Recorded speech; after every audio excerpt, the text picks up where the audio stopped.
Yes! Yes! Yes! 15 years in the academy. Like the cadets they ever seen. I'm there so hard. Damn, I hope the sun doesn't go supernova anytime soon. Oh, hiya, Sam here, and welcome to the Alfresco Flux Sub.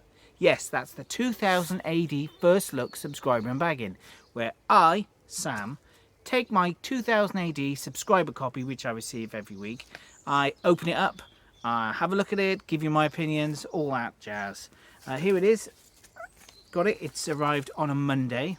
A lovely sunny Monday. I've got the scissors here. Let's open it up and see what's on the cover.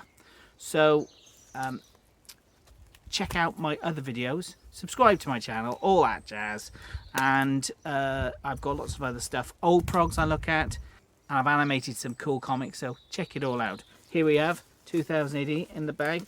Let's take the bag out and let's have a look at the cover. Bang! Wow. Okay. That's cool. Interdimensional enforcers. Policing the parallel realities with Department K. Yes, of course, Department K. I think that is Cliff Robinson. Yes. Cliff Robinson with colours by Dylan Teague. Very good. Very dramatic. Cool. Anyway, let's dive in and see what's inside the prog. Right, prog 2235. Cliff Robinson and Dylan Teague cover. And inside, as always, let's read the damage report. Damage report, Journal of the Plague Years, week 54. Now that the DR has got a little publicity, thanks to Reed Beeb's piece on Medium.com, the droid responsible for this critically acclaimed section has been inundated with offers for movie adaptations and merchandising opportunities. Chris Nolan pitched Trooper, a disorientating backwards plunge through the last 16 years, ending with the O-ring gags. Okay, Tharg's Nerve Centre, here's some information here. A new Judge Dredd story by John Wagner and Colin McNeil coming soon, called Removal Man. That looks good. And also we've got a Thrill of the Future, Black Beth, which is a whole Scream special. Okay, we've got Judge Dredd, Brief Encounter. Art by the inimitable Dylan Teague, doing full art here. He usually does colours, and his art is great. It's very European style. I do love it. It's got shades of Mebius. I'm a big fan. I've known Dylan for a long time, and his art is just great. I recently bought the hardcover Maddie, Once Upon a Time in the Future by Duncan Jones on Kickstarter, because it had some great Dylan Teague art. Here. Let's have a look. Here it is. What a tome. You could brain someone with this. And here's some of the amazing Dylan Teague art. First artist in there. Quite a few pages. Look at that. Gorgeous. Anyway. Dylan Teague. Great artist. So, this story is basically a couple of perps stuck on a holding post having a chat, while Judge Dredd and a female Dredd are just sort of waiting. And the story it's a bit lightweight. No action. Well, the only action is one bit near the end where basically Dredd knocks the guy's teeth out. But apart from that, it's just a character piece about two perps trying to get on, interrupted by the judges. I mean, the story's not brilliant, but the art is absolutely gorgeous. Now, I don't know if it's just me, but Dylan's art looks it's slightly low resolution. You can see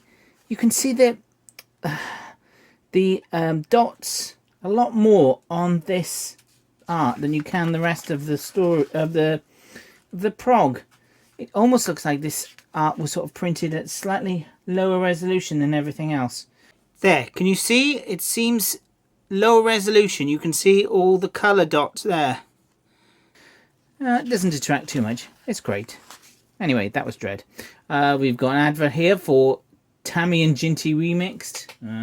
And Viva Los Humbas. The last John Wagner story, Guatemala, with Colin McNeil. What else we got? Okay, here we are. Mechalophases. If if I said that right. You know what? This art is gorgeous. I mean, the story is, yeah, well, fine, okay, we'll see how it goes. Demonic giant robots is, you know, standard 2000 AD fare. So here we go. Now we've got Department K. I love the colours. Dan Cornwell's art is great. So look, the sort of starfish creatures from Interdimensional. Oh look, he's got a 5-star badge. Oh, I love 5-star. Elliot, what's your question? I'd like to ask 5-star where they're so fucking crap. They're fucking. Thanks very much, Elliot. Nice to hear from you. Yes, cheesy 80 pop stars getting their comeuppance. Anyway, here we go. So the story is... There's nothing much to the story. Basically, they're deciding whether to help this weird alien. It's not the Dark Judges. I didn't really think it was. I do love the colour scheme. Sort of yellows and purples. Very sickly.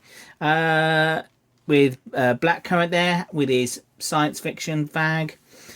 I think it's the only way you can show smoking in comics these days now. By not showing it. Looks like he's got. And we got Feral and Foe. Oh, just great. Absolutely great. Lots of twists. Remember, there are spoilers here. So if you haven't read Feral and Foe, then look away now because I'm going to spoil it. And basically, it wasn't Haggard Morn who in their colleague was possessed. No. Morn is in PROG. Oh, good twist. Last part next week, Bloodbath and Beyond. And Chimpsky's Law. I'm sure JP Holden's art is getting more and more cartoony. Look at that, very cartoony. I mean, it's just introducing all the characters.